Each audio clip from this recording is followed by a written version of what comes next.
Hi everyone, thank you so much for joining me today on Senior Fitness with Meredith. So today's learning level video, what we will be doing is going through some stretches and then strengthening moves to help reduce hip pain. So if you've had a hip replacement, if you just have constant hip pain, or just to do different stretches and strengthening to make sure you don't get hip pain, this will be the perfect learning level workout for you. So what you'll need, if you have a mat and are able to carefully and comfortably get down on the floor, you can have your mat to get down on the floor. If you have a raised surface, like a stretching table, your bed, or you have a couch that's wide enough for you to lay on, you can use that. So we'll be laying on the floor, or I will be, but have that surface that you're comfortable with. And then I'll also be showing things that you can do standing and in your chair. So those are the pieces of equipment that you will need along with your water. Just always have it close by. Once you get everything together, come back, join me. We'll go through our stretches, then our strengthening moves.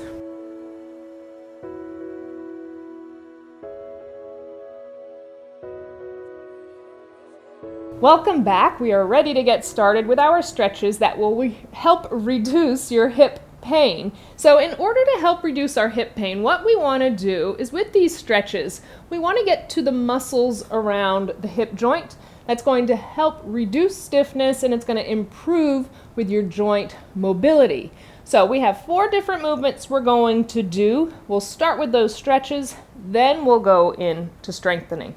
So laying down on that surface, like I said, that you have, it can be propped up if you're able to get down on the floor. Again, as I always say, carefully and comfortably, because you have to be able to get back up. Then you can lay down on the floor.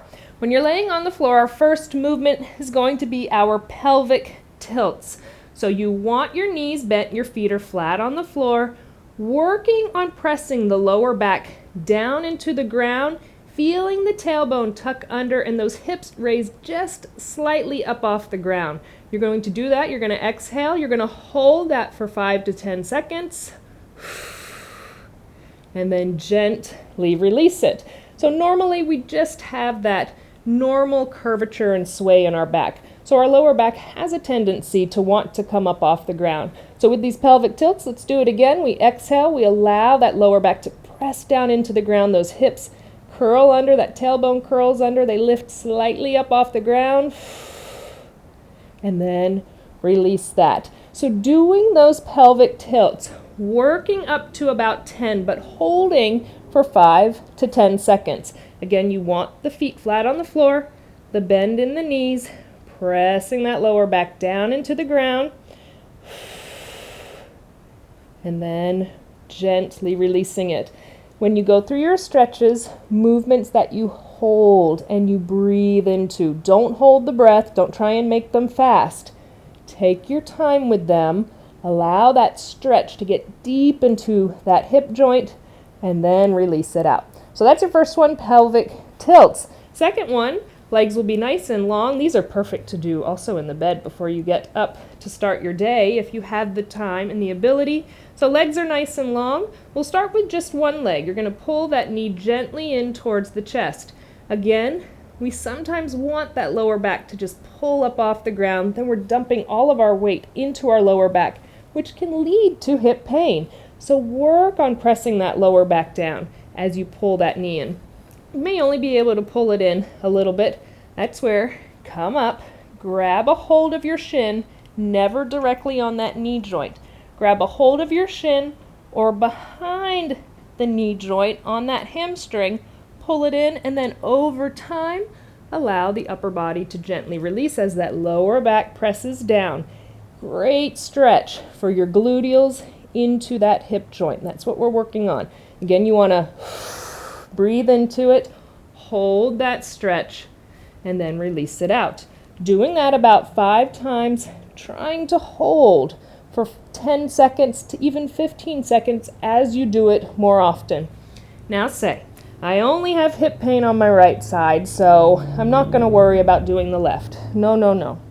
Do that right side, lengthen out, do the left side also. Symmetrical, balance the body out so we don't get our right side good and then it goes over to our left. So make sure you do both sides, and then also try and bring both knees into the chest, pulling them in gently. Again, if you can't reach them, they're only coming up slightly.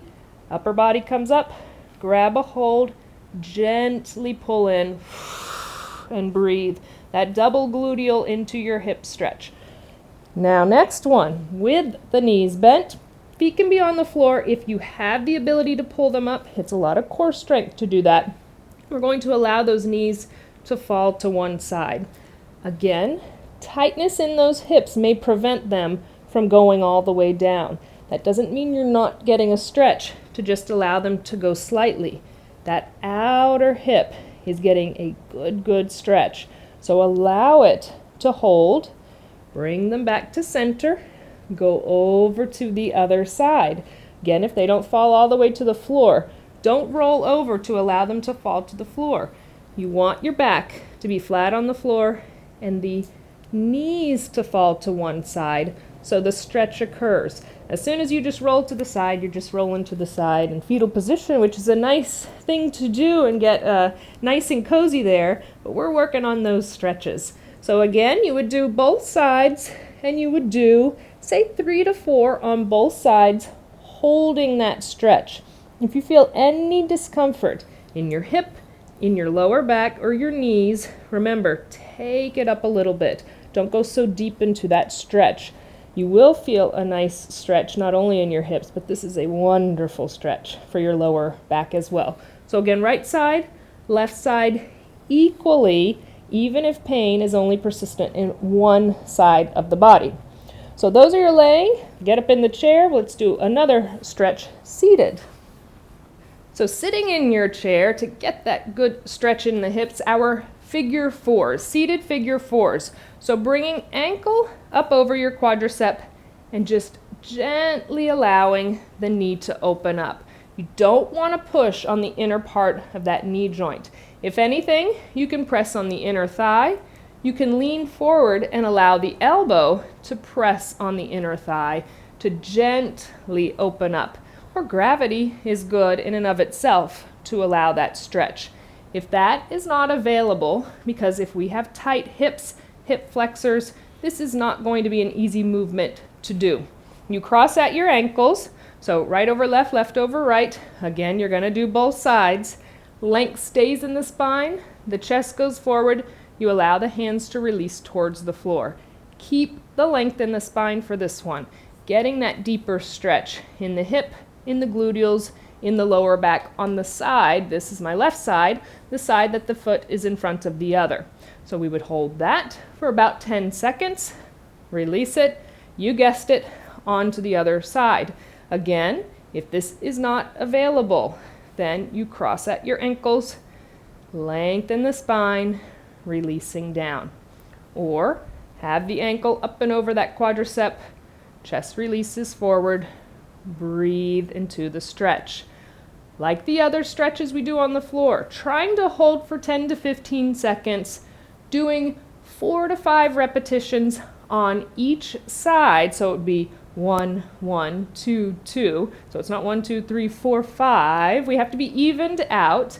So getting equal with those sides, holding it for time, and breathing into those stretches. So now we'll work on some strengthening moves. Again, laying on the floor, standing, and in our chair. So now on to our strengthening moves, which not only are going to build strength in the hip area, in the gluteal area, but also are going to relieve pain and pressure that we have in those hips once we strengthen around that joint. So first one we'll do, we're laying flat down on the ground or on your raised surface. Knees are bent, feet are flat on the floor. The upper body is relaxed and down. So those shoulders are down. The entire spine is released onto your surface. Working on our bridges. So bridging, lifting those hips off the ground. Now those shoulders stay down. Your upper back, your head stays down on your surface. Just those hips press up. You don't want to overextend and press, but you don't want them drooping down. You want that nice level plane from your knee all the way down to those shoulders. You're going to squeeze those gluteals in, get that nice strengthening and stretch through the hip area. We're going to hold that 10 seconds. Gently release it down.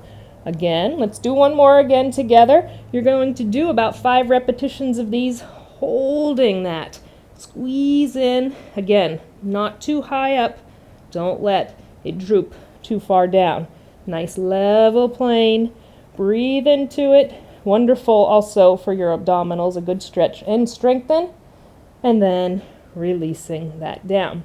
So that's bridging to help strengthen through the hips, the abdominals, the gluteals. Next one, our clamshells. You'll roll on to your side, however it feels most comfortable for upper body. You can prop yourself up. You can release the head down. If you have a pillow, put that pillow underneath the head is perfect as well. We're not worried so much about the upper body as we need to be comfortable in order to do our moves correctly.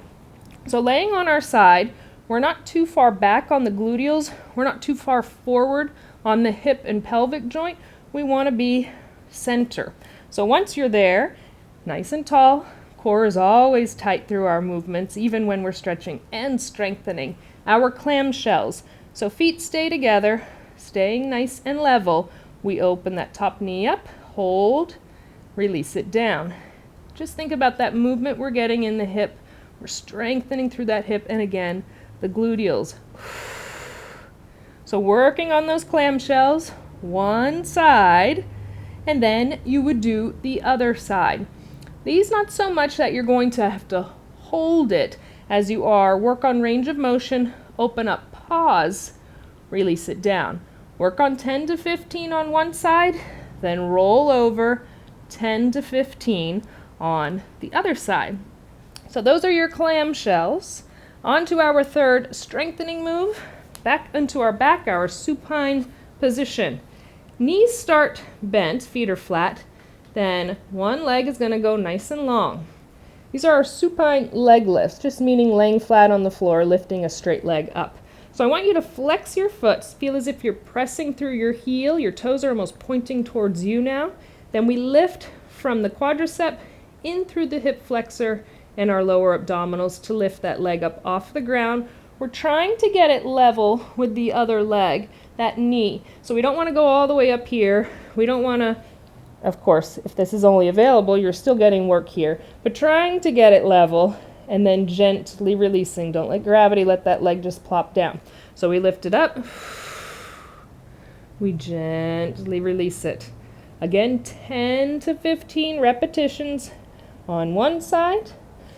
Then we switch to the other. Leg is long. Point those toes, pull them towards you as you press out through the heel. You're lifting that leg up. Gently release it. Lift the leg up. Gently release it. We'll do one more together. Gently release it. So you're supine, laying flat on the floor, leg lifts. So now we'll do our hip abduction and adduction. So for those, we go back onto our side. Again, however is comfortable. Hand under the head, nice and flat. Put that pillow underneath and get comfortable with the upper body. Then focus on lower body. Legs are nice and long. We'll take that bottom leg for the first one and just bend it slightly. Gives you kind of a platform so you don't feel like you're rocking back and forth. Nice long top leg. Hip abduction. We're moving that leg away from the body. Again, I want you to flex the foot and lift that leg up. Little pause at top. Release it down. Working through the outer thigh, the hip. Release it down. Exhale. Again, 10 to 15. A pause at the top. Gently release. Let's do a couple more together. Release one more. Getting into that hip, you'll feel that strengthening. And release. And yes, you know, other side as well. 10 to 15 on one side, 10 to 15 on the other. So that's your side lying hip abduction. So now our side lying hip adduction is going to focus on the inner thigh, so now the bottom leg. So for this one, you stay on your side. The top leg is either going to go behind the bottom leg, or if it's more comfortable, it can go in front. Personal preference, it's whichever feels best for you and you feel most stable where you're getting that good work. So I'll put mine behind just so you can see that leg in front. Again, I'm going to flex that bottom leg foot. I'm going to lift from that inner thigh. It's going to come up slightly and gently release it down. So adduction, think adding, bringing in towards the body and then releasing. Exhale. Inhale. Let's do 2 more together. Release. We'll do 1 more. And release. You guessed it, 10 to 15 with that slight pause on top. Other side as well, 10 to 15. And that's a good one to do if you're on one side. Do the top leg, your abduction, then go straight into your adduction. Roll over, do the top leg, abduction, bottom leg, adduction. All right, next one is our prone position. This is only if you are comfortable laying on your belly. So prone position is just that, laying on your belly. So you're on your stomach. You can have that pillow, get your head comfortable on it, or just cradling the head to the side or chin is down. I'm going to go up slightly so I can still look at the camera and you can hear me. So we're going to be in prone position, flat down, belly is on our surface. Hip extension, lifting that leg up. So really putting that focus, think gluteals, think front of the body, hip stretching. So we're lifting that straight leg up, we're pausing, we're releasing it down.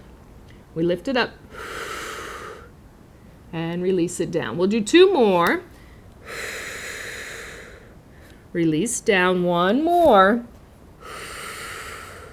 And yes, 10 to 15 on one side, that pause at top, and then 10 to 15 on the other side. These are wonderful, strengthening all the way through the hip as well as stretching through the hip. Those are your lying ones. I'm going to show you that same exercise standing up now. So the same movement I just showed you in prone position on the belly can be done in a standing position if you're more comfortable doing that. So body would be nice and tall. You know the cues: tight core, strong straight spine, slight bend in the knees. Nice straight leg, like I showed laying on the floor. Keep the leg straight. You bring that leg behind you, toes stay flat on the floor. Then we bring the feet back next to one another. We keep doing that movement, 10 to 15 on one side. And then same thing, other side. Pressing it behind us, body stays nice and tall.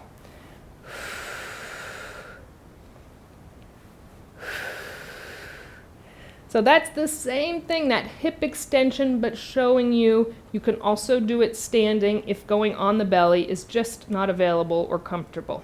Seated now, couple more strengthening moves that we can do. Tall in our chair. So our marches that we do in a lot of our workouts that we do, seated and standing. So these can be done standing as well. I want to show you the option of seated. So we're nice and tall, tight core.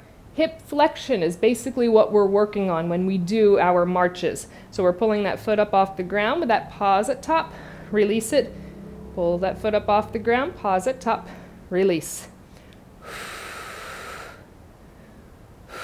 So a slow and controlled march, focusing on our posture and form always. Abdominals are pulled in nice and tight. We're nice and lifted. 10 to 15 with that pause at top, right side, then left side. So that's your seated hip flexion, or we can just call them marches. And then last but not least, we're going to do our chair squats. And I know these are not available to everyone. It does not feel comfortable in your knees, and that's where you would go back to your seated march, your hip flexion. Same muscles are working. You're getting those quadriceps, you're getting the hip flexors, you're getting the gluteals. But with that squat, we're just adding a little bit more resistance to it. So if you're able to do that squat, Feet are shoulder distance apart. Equal pressure, ball of your foot to your heel. Nose go over toes. So we don't try and stand up when we're sitting nice and tall in our chair. That's almost impossible to do. Chest does have to go forward slightly, but that does not mean all of our weight now goes into the balls of the feet or our toes. We keep the equal pressure, ball of our foot to our heel, abdominals tight, nose over toes. Those hips come up, we exhale. We gently release back down.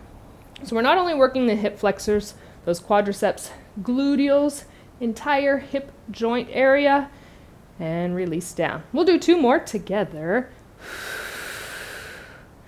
Gently release. 1 more, or you would stick with those marches. And release it down. So again, with those squats, if you're able to do about 10 to 15, you can start with 1 or 2. You can work your way up with any of these movements. I give suggestions on numbers that you can do.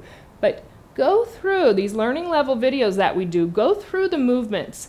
See what feels best for you. Some of them may not be available to you, or they just don't feel right. That's why we don't do this as a full workout. You get to pick and choose which of the stretching and strengthening moves that are best to implement into your daily workouts and stretches. So I hope you find this helpful. Get those stretches and strengthening movements in, whether you have hip pain, hip replacement, or you want to deter from getting any type of hip pain. Thank you so much for joining me. I look forward to hearing you and seeing you next time.